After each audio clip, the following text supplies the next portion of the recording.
boys and girls, how are you? Como vocês estão?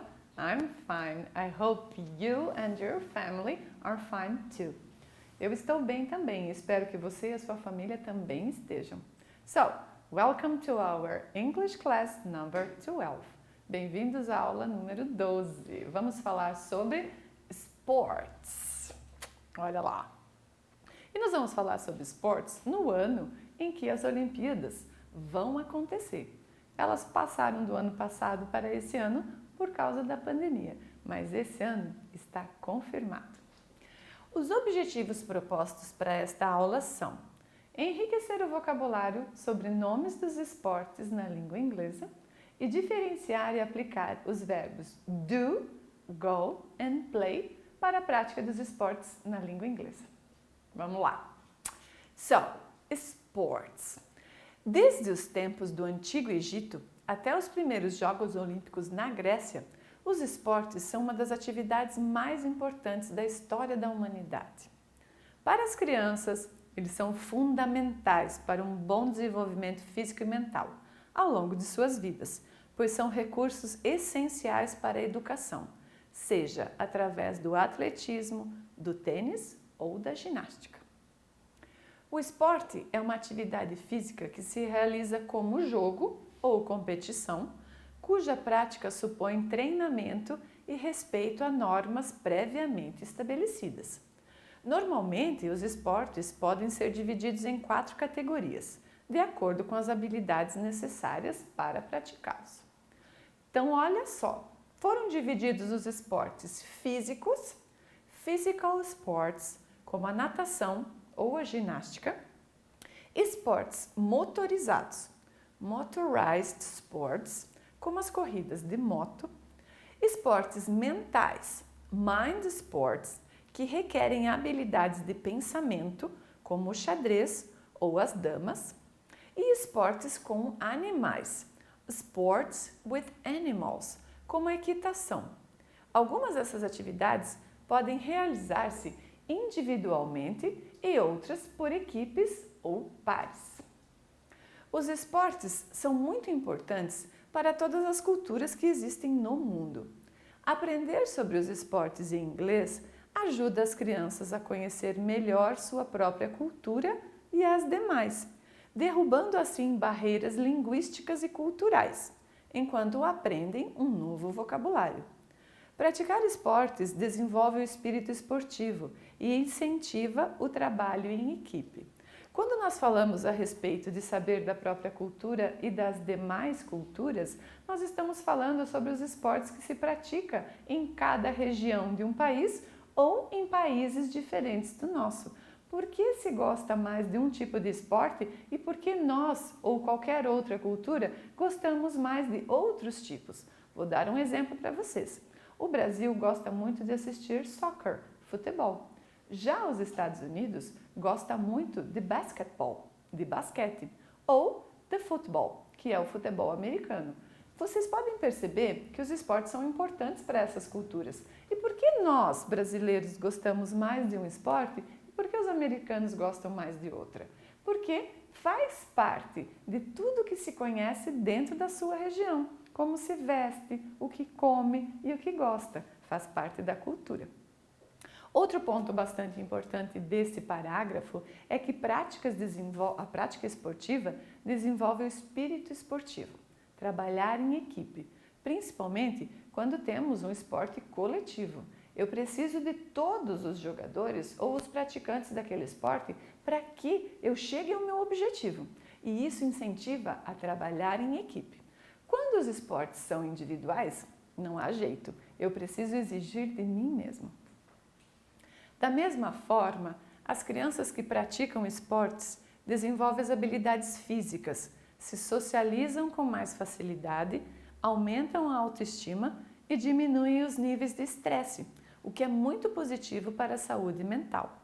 Por isso, os esportes são tão recomendados, são benéficos para a saúde mental e física das crianças, não só das crianças, dos adolescentes, dos jovens adultos e pessoas mais velhas. Para todos o esporte é muito importante, porque faz com que o nosso corpo continue funcionando e que desenvolva práticas e que libere o estresse. E isso é muito importante. Vamos então aprender como se falam os tipos de esportes. Eu peguei vários esportes de vários países, tá? Não só aqui do Brasil. Então, olha só. O primeiro é um deles, que não existem times aqui no Brasil, sim, porém não é um esporte tão popular. Então, olha lá. Beisebol. Beisebol, que é o nosso beisebol. Você pode perceber que quando eu falo a palavra beisebol, eu continuo pronunciando S. A nossa regra na língua portuguesa de um S que está no meio de duas vogais ter som de Z, na língua inglesa não funciona, certo? Portanto, continuamos chamando beisebol, ok? Próxima. A gente está indo por ordem alfabética também, certo? Para facilitar. Então, olha lá, um esporte bastante conhecido, basquetebol. Basquetebol. Você pode perceber que a sílaba mais forte é no início da palavra, diferente da língua portuguesa. Basketball, ok? Beach volleyball, que é o vôlei de praia. Se fosse o vôlei de quadra, seria apenas voleibol, certo? Como há essa diferenciação, então, beach volleyball, beach volleyball, vôlei de praia. Que também, vou voltar um pouco o slide, é um pouco diferente do voleibol na quadra, porque lá são 6 jogadores. E no beach volleyball são apenas 2, certo? Que faz o trabalho de todos os 6. Então, por isso, há um pouco dessa diferença. Esse esporte é muito legal porque ele ajuda na concentração. Chess. Chess, que é o xadrez. Quem joga xadrez precisa estar concentrado nas jogadas. Por isso, ele é mind sport, um esporte mental. Então, novamente, chess. Cycling. Cycling. Teacher, sempre dá confusão na hora de eu falar, porque eu sempre me confundo com o Y e o I, que às vezes fazem o som de um e às vezes fazem o som de outro. Não tem problema. Grave cycling. Cycling, ok? O próximo, que é muito legal. Eu particularmente adoro assistir, porque praticar não, mas eu acho o esporte muito legal, que é gymnastics. Gymnastics, que é a nossa ginástica ou ginástica artística. Então, eu desse tamanho todo, que aqui vocês não conseguem ver todo, mas eu sou muito alta. Jamais eu daria para fazer ginástica. Gymnastics. Horseback riding. Minha nossa, teacher, que nome enorme. Sim, horseback riding. Mas não é difícil de falar, não. É equitação, que é um dos esportes com animais. Sports with animals. Olha lá. Horseback riding, que é equitação. Próximo, muito parecido com o português. Judo, não é? Judo, que também é muito bom para disciplina. Normalmente, pessoas que são um pouco mais agitadas, elas se dão muito bem com judo. Running, que é corrida. Running, não tem muita diferença do verbo correr. Running. Sailing, que é um esporte marítimo, que é a navegação, né? Sailing. Inclusive, os nossos atletas brasileiros sempre são muito premiados. Esse esporte é muito legal. Não pratiquei ainda, mas um dia eu vou fazer, que é scuba diving, que é mergulho. Ou mergulho para conhecimento ou apenas para diversão. Scuba pode ser falado scuba ou scuba. Prefiro scuba diving. Fica melhor a pronúncia, ok? Skateboarding.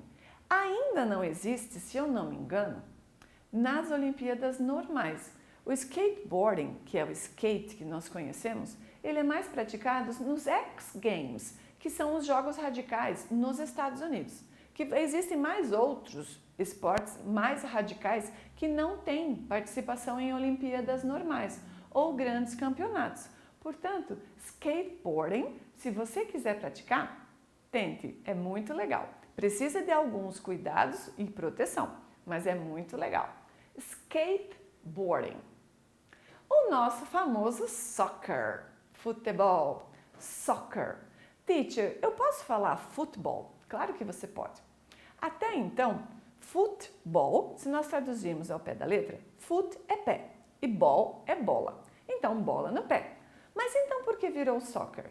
Porque quando a palavra chegou aos Estados Unidos, ou a prática do esporte, eles gostavam mais de praticar da forma deles. Eles não se habituaram tanto à forma do futebol que a gente joga.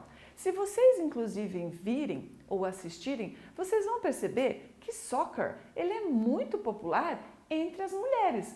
Tanto que os times de futebol americanos, mas de futebol normal, como a gente fala, são as vencedoras de campeonatos mundiais e copas. As americanas têm o maior número de campeonatos ganhos, porque elas são muito fortes realmente. A prática é maior entre as meninas e as mulheres. Olha que bacana, diferente do Brasil. Então, soccer aqui, para nós, é o futebol normal. Para os outros países, por exemplo, na Europa, se você falar futebol, vai ficar mais fácil deles entenderem. Então, as duas palavras estão certas. Se você preferir falar soccer ou futebol, não, tanto faz, você pode pronunciar as duas. Como a gente aprende inglês americano, na maior parte das vezes, se fala então soccer, ok? Swimming, que é a natação. Nossa, teacher, como se pronuncia? Tem muita consoante, mas o som é fácil até pela quantidade de consoantes que elas têm, que essa palavra apresenta. O W sempre vai ter som de U, certo? E o M vai continuar com o som do M. Porém, na escrita tivemos que fazer essa duplicação da letra M, tá? Então, swimming, olha só, não é tão ruim assim. Swimming. Essa é muito fácil, é nossa conhecida, tênis. Tênis. E que tivemos um dos maiores jogadores aqui no Brasil, que foi o Guga Kirten, né? Que é aqui de Santa Catarina. E ele é muito legal. Verbos relacionados com esportes. Quando a gente usa jogar, praticar, como que nós fazemos isso na língua inglesa? Então, olha lá. O play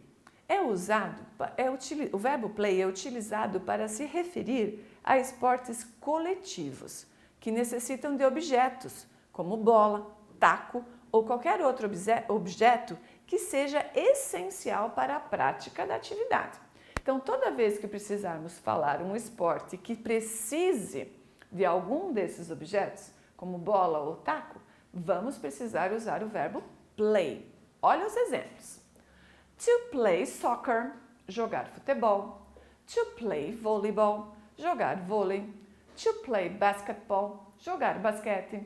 To play football, jogar futebol. Porque todos eles precisam da bola. Então, o verbo é to play. Olha dentro do contexto. Jim likes to play basketball. Jim gosta de jogar basquete. You and I play volleyball.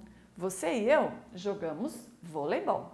Então, para esportes coletivos e que necessitam de um objeto essencial para o seu jogo, o verbo é play. Vamos para o próximo. Agora, quando vamos usar o verbo to go? A regra do verbo to go também é bem simples. É utilizando quando há referência a esportes que são escritos no gerúndio. Gerúndio quer dizer ing, ando, endo ou indo, da nossa língua portuguesa, ou seja, com ing no final. Alguns exemplos são running and motorcycling. Olha lá. Então, to go sailing é praticar vela ou navegação. To go cycling é praticar ciclismo. Você não vai traduzir como ir navegar ou ir andar de bicicleta. Até que combina, certo? Mas o mais certo é usar diretamente o verbo. To go surfing, surfar.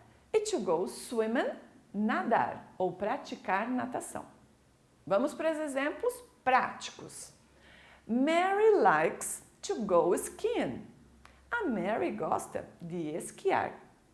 Vocês podem perceber que existem as duas letras no skin. Olha lá, ski mais ing.